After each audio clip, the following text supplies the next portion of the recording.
In the United States, about 100 children are abducted each year by people they don't know.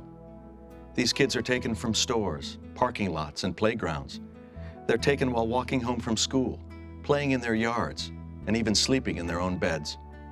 And there's another figure, a staggering number of children who are abducted by people they did know. According to the U.S. Department of Justice, over 200,000 children are abducted by family members, friends, or neighbors every year.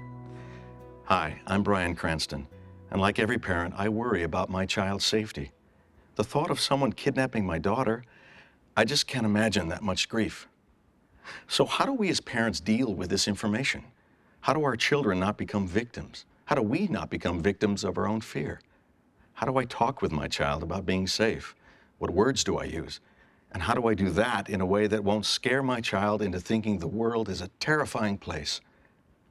Well, this program was created to help answer those questions. The purpose of KidSmartz is to empower both you and your child with essential safety information. KidSmartz isn't meant to upset you, and it doesn't contain any violence or weapons. But please watch this entire program first, then decide if your child can watch any part of it with you. Our program is divided into chapters, each one introducing new safety tips. It uses language that is simple and clear. Learning the tips presented here and sharing them with your child will help keep your family safe. True or false? The best safety advice to give a young child is don't talk to strangers. The answer is false. Here's why the answer is false. When you say stranger, you mean someone your child doesn't know. But kids associate the word stranger with strange, as in strange looking or acting. But many predators look, act, and dress just like you or me. Know and go.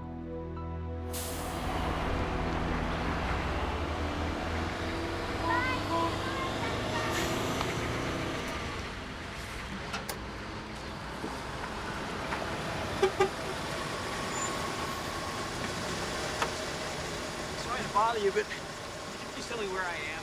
What'd you say? Sorry to bother you, but I'm lost.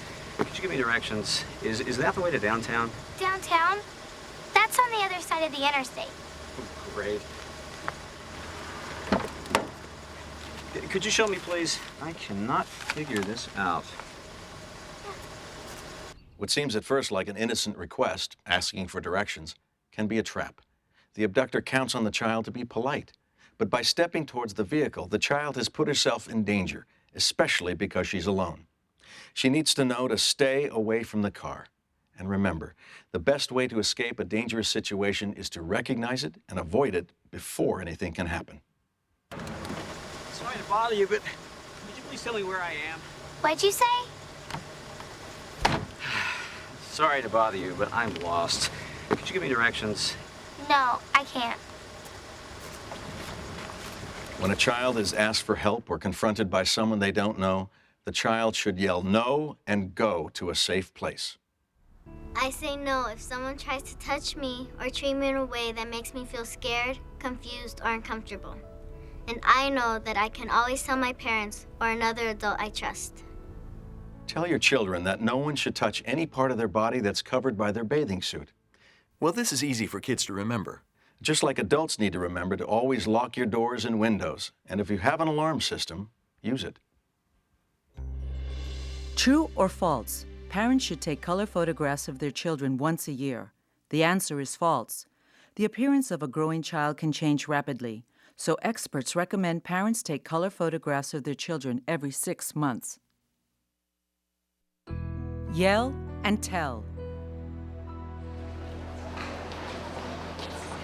When they took it on the horses and the railroad track. Everybody stay together. Michelle, stay with the group. Miss Thomas? Yes. I have to go to the bathroom. Is it an emergency? Yes. All right. Everybody stay here until we get back. Miss Simmons, keep them together. Michelle? Are you listening? Yes? Mrs. Thomas said you're supposed to go back to school with me. Why? Because your mommy needs you and she's waiting for you. So come with me.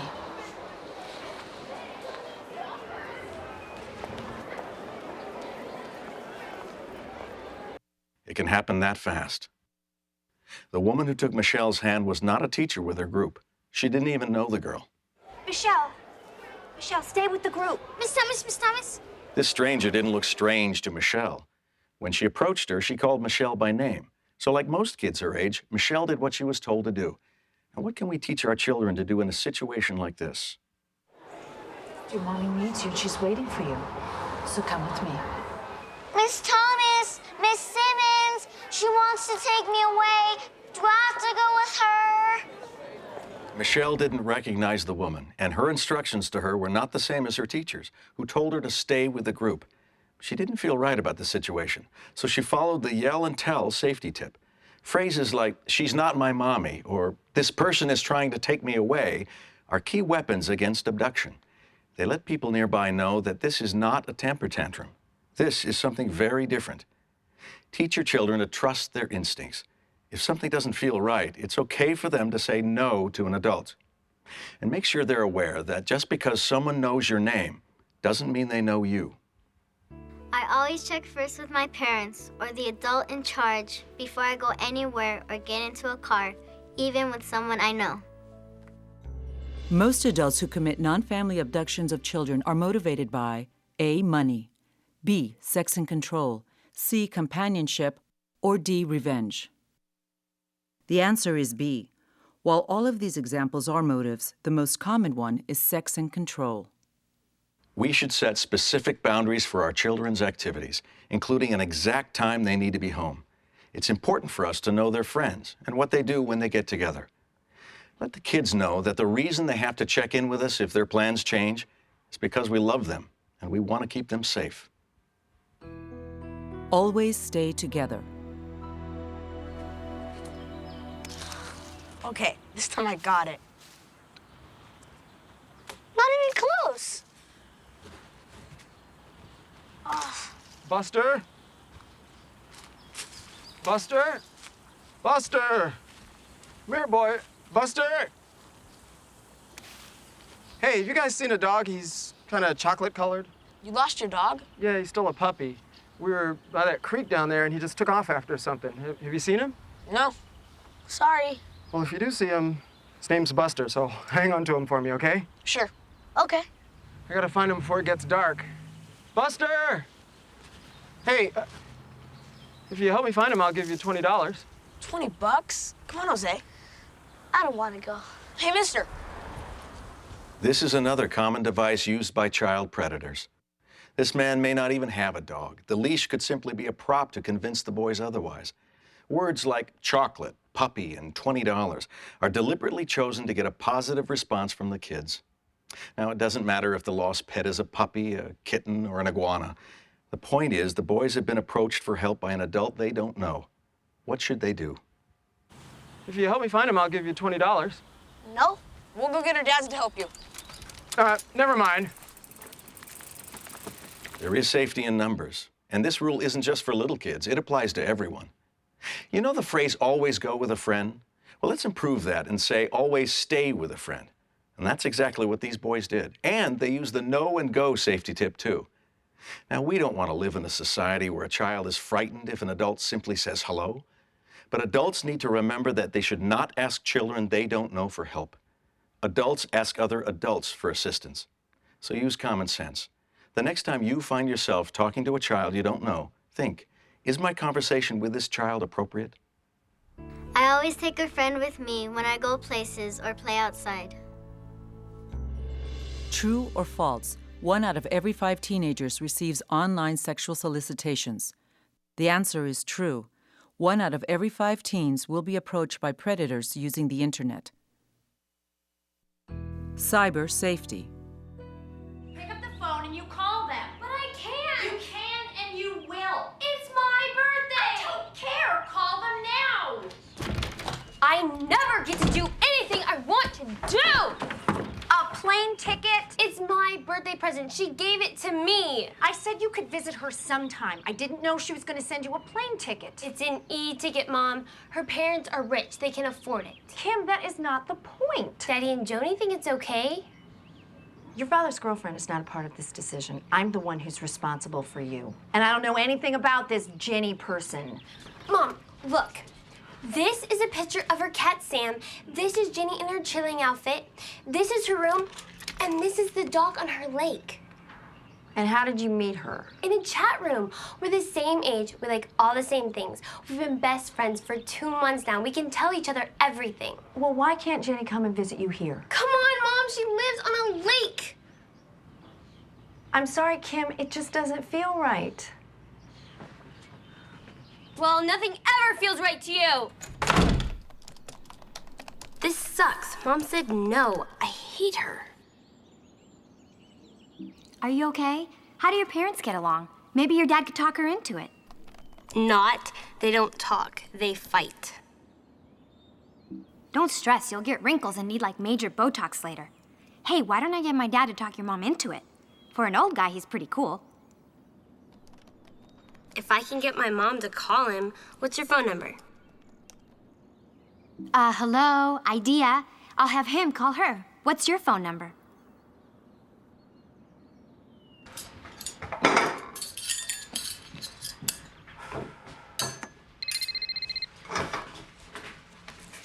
Hello? Hi, just a second. She's right here. Mom, it's Jenny's dad for you. Who is it? My friend, Jenny. It's her dad. Go tell your sister dinner's ready. Yes, this is Doreen. Hi, Doreen. This is Rob, Jenny's dad. I owe you an apology. An apology? My daughter told me all systems were go for Kim's visit. I never would have sent that ticket if I'd known that you hadn't given your permission. Well, I appreciate that, Rob. It's been a little crazy around here. Kim kind of forgot to clue me in on her plans. Oh, that sounds just like Jenny. My wife and I have to ask her 5 times before we get the full story. Well, I just want you to know that I completely understand if we don't see Kim this weekend. Well, we really appreciate that. I hate to disappoint the girls, but, maybe they could get together later in the year. You know, Rob, talking to you has made me feel better about this whole thing. What are the details again? Your dad is awesome. Mom changed her mind. Told you so. Yay, you're coming up. You got it, girlfriend. Mom's driving me to the airport. My first flight. Can't wait to see you. Okay, gotta go. You're so cool. Sorry Dad couldn't get you an earlier flight. You're gonna miss my cheerleading. Sob. My dad will meet you at the gate. I gave him that pic you emailed me so he'll know it's you. When I get home, You'll be there waiting. See you soon.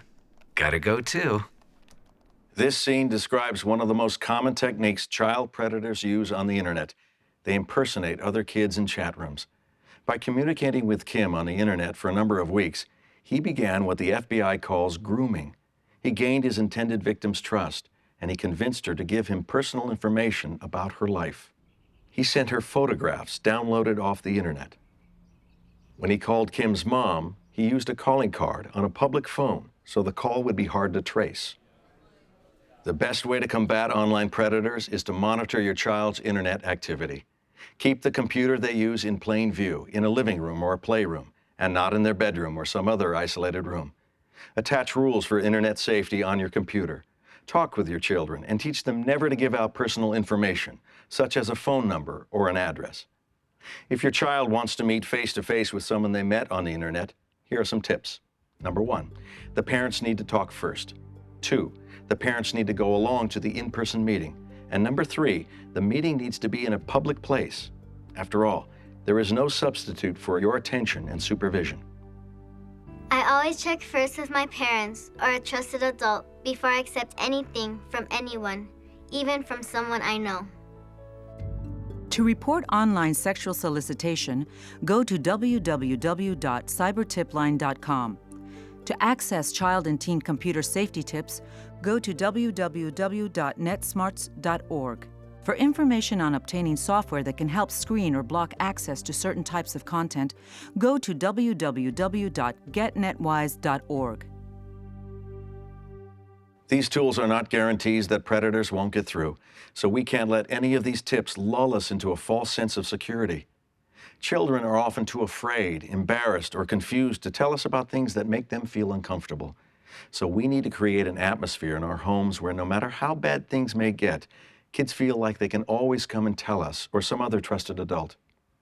Remember, how we respond to them will determine how much our kids will confide in us the next time they have a problem. The largest number of missing children are not abducted kids, but runaway kids. According to the National Runaway Switchboard, 1 in 7 teenagers will run away from home at least once before the age of 18. Children who leave home are vulnerable to crime and exploitation.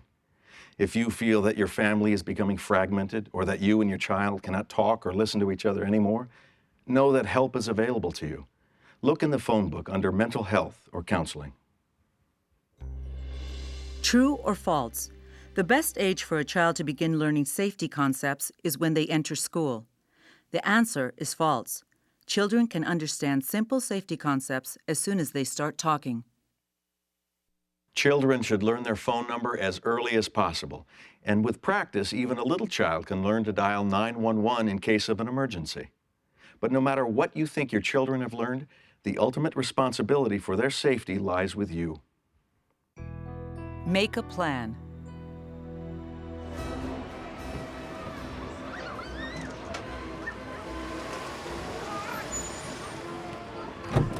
Come on, Mom, we need the passage. And the lunch money. Guys, please, give me 5 seconds. Well, the lines are getting longer. Calm down, you maniacs. The passes are here. Hey, where are you gonna start? Got him. I don't know, maybe the whiplash. Meet us at lunch at the food court and try to stay together. Looks familiar, doesn't it? But that's not a plan.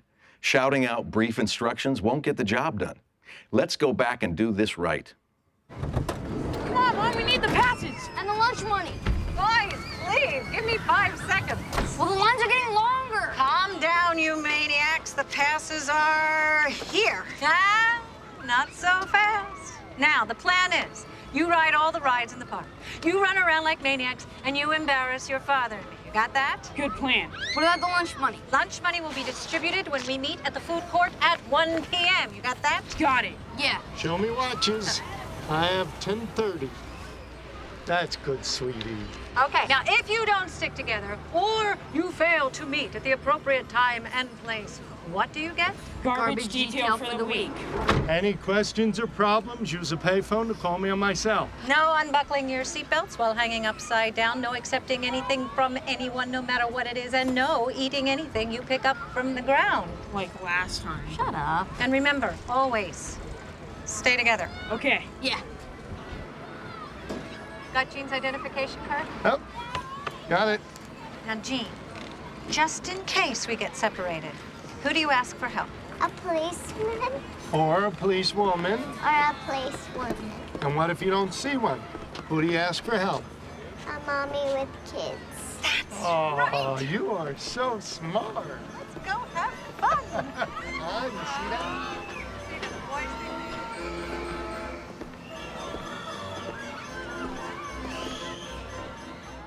I know my name, address, telephone number, and my parents' names. Tips for making a plan. Synchronize watches. Choose an exact time and place to meet. Keep an identification card for each child and update it yearly. Teach your children how to use the phone. Help them memorize your phone numbers. Have teens call if their original plans change. These 2 chapters of our program are just for parents to view. The first one talks about the most common child abductor, the non-custodial parent. The second chapter deals with how to get help if you think your child may be missing. True or false? According to the judicial system, child abductions committed by non-custodial parents are misdemeanors. The answer is false. A non-custodial abduction, like any other child abduction, is a felony. Family abduction, warning signs. Diane, it's Lynn. I need some help. Look out your window in my house. Okay, do you see Dan's car? No? Do you see Jake anywhere? Dan hasn't brought him back from their weekend yet. I thought maybe he drove Jake straight to school. No, he's not here either. Dan keeps doing this to me. I know he's just trying to upset me, and it's working. And then he has the nerve to ask me for a loan. What? Diane, I can't report him to the court. That'll make him even angrier. I don't know. I don't know what I'm gonna do. If you and your partner are separating or divorcing, Try as best you can to maintain an open line of communication. I know that in some cases this is nearly impossible to do, but it is in the best interests of your child. Establish clear, specific, and fair guidelines for visitations and stick to those guidelines.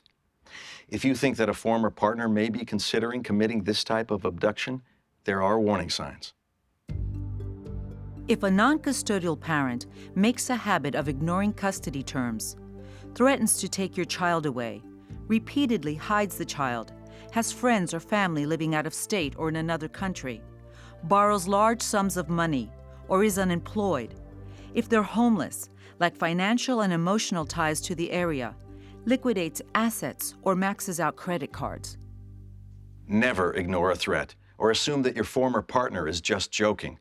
If violations to the agreement occur, keep an exact record of each one and report them to the court. And keep a list of your former partner's information. Social security number, driver's license number, vehicle description and license plate number, credit card and bank information, names and contact information for former partners, friends, and relatives. Keep a detailed description of your child. Certified copies of your custody decree should be placed in your child's school files. Teachers, daycare personnel, coaches, and even babysitters should know who can pick up your child and who cannot. A judge's court order can revoke a passport. To stop a passport application, contact the U.S. Department of State. Don't hesitate. Hi everyone, I'm Ernie Allen, President of the National Center for Missing and Exploited Children. Our organization has assisted in the recovery of more than 69,000 missing children. The safety tips you have learned in this program can help protect and save the lives of our kids. Make sure your child knows that it's okay to say no, even to an adult they know, and that they can always tell you anything. And remember to take photographs of your children every 6 months. The most important tool in the recovery of missing kids is the photograph. If you think your child is missing or has been abducted, don't hesitate. Please get help at once.